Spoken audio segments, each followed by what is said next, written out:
دانت، خاد، خجلی، fungal infection, ان تمام بیماریوں سے اگر آپ پریشان ہیں تو گھبرائیے مت، ہمارا آیورویدک پاؤڈر استعمال کیجیے اور زندگی بھر دعا دیجیے۔ اور ایسی تمام بیماریوں کے لیے اگر دیسی آیورویدک دوا آپ کو چاہیے تو ہمیں کال کریں۔ حافظ ارمان، حافظ عبدالرحیم، جلگاؤں۔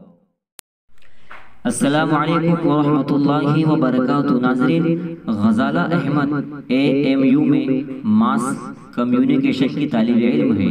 وہ ایک ہونہار طالب علم ہونے کے ساتھ ساتھ انصاف اور حقوق کے لیے متحرک رہنے والی فکرمند لڑکی ہے۔ وہ علی گڑھ مسلم یونیورسٹی کے کیمپس میں ظلم کے خلاف انصاف کی مضبوط آواز بھی سمجھی جاتی ہے اور ملی ایشوز پر متحرک بھی رہتی ہے۔ غزالہ جیسی بچیاں موجودہ مسلم کمیونٹی میں بے حد ضروری ہے اور اپنی خاتون نمائندگی سے محروم کروڑوں مسلم خواتین میں ایسی لڑکیوں کا ہونا مفید ہے، کیونکہ یہ ایک بہت بڑا المیہ ہے کہ ملت کے ایشوز، ملکی مسائل اور سیاسی احوال میں ہمارے یہاں مسلم بچیاں اکثر و بیشتر یا تو لیفٹ کی لڑکیوں کے پیچھے چلتی ہے یا تو کانگریسی آواز سنتی ہے، اس لیے کہ پراپر اسلام پسند خواتین کی ایکٹیو ٹیم مسلمانوں میں نہیں ہے، جس کا نتیجہ اچھا نہیں ہوتا۔ ایسے میں اگر غزالہ جیسی لڑکیاں ہماری دانشگاہوں سے تربیت پا کر ان میدانوں میں پہنچے تو یہ کتنی اچھی بات ہوگی، لیکن افسوس کہ ہندوستان کی جڑوں میں خون کی طرح دوڑتا ہوا اسلاموفوبیا اس بچی کی راہ میں حائل ہو گیا۔ غزالہ نے بحیثیت صحافی دہلی کے ایک میڈیا ہاؤس میں نوکری تلاش کی، اس کا انٹرویو وغیرہ سب مکمل ہو گیا، لیکن آخر میں اس سے یہ مطالبہ کیا گیا کہ وہ حجاب اوڑھنا چھوڑ دے۔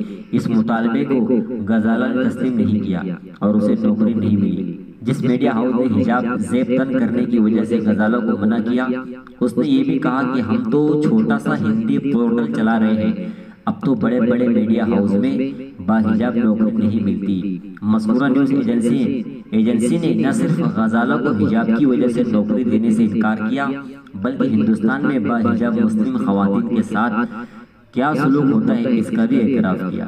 یہ ہندوستان ہے، یہ دنیا کی سب سے بڑی جمہوریت ہے۔ باحجاب اور برقع پوش مسلم خواتین کو کیسی متعصبانہ پالیسیوں سے گزرنا پڑتا ہوگا، اس ملک میں شاید اس واقعے سے اندازہ ہو جائے گا۔ ایسے دور میں جب بے حیائی عام نہیں بلکہ بے حیائی کو عزت اور ترقی کا نشانہ بنا دیا گیا ہے، اس وقت ہماری قوم کی بچی اسلامی حجاب پر عمل پیرا ہونے کی بنا پر غیر منصفانہ سوتیلے سلوک کا شکار ہو گئی۔ دراصل حیا باختوں کو ایک باحیا اور باعزت لڑکی ہضم نہیں ہوئی۔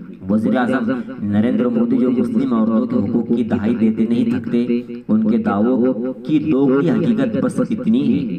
ہم سب غزالہ کے ساتھ ہیں، غزالہ کو مزید بہتری عطا ہوگی، غزالہ کا کوئی نقصان نہیں۔ غزالہ کے ذریعے انڈین اسلاموفوبیا اور یہاں کے پروفیشنل اداروں کے اندر موجود اسلام دشمنی کا ایک بڑا ریٹ سامنے آیا ہے۔ عورتوں کے حقوق کے علمبردار، مساوات اور صرف نازک کے دعوے داروں کے خول کتنے پھٹے ہوئے ڈھول ہیں کہ اپنی پسند کی لائف سٹائل ایک لڑکی کو نہیں دینا چاہتے، کیونکہ اپنی پسند سے باعزت راہ چننے والیاں پوسٹر گرل نہیں بنتی اور وہ لڑکیوں کو کھلونا دیکھنا چاہتے، بااختیار نہیں۔ بااختیار مائیں زندہ نسلوں کو جنم دیتی ہے، غلاموں کو نہیں۔ وہ زندہ نسل کی پیدائش سے خوفزدہ ہے۔ ہماری باحجاب بچیاں کامیاب ہیں۔ امید ہے کہ غزالہ خود کو مظلوم نہیں سمجھے گی اور کمیونٹی کے انٹلیکچوئل اس بچی کے ساتھ پوری قوت سے کھڑے ہو کر تمام مسلم بیٹیوں کو اعتماد میں لے گی۔ یہ مضمون ہے خان سمیع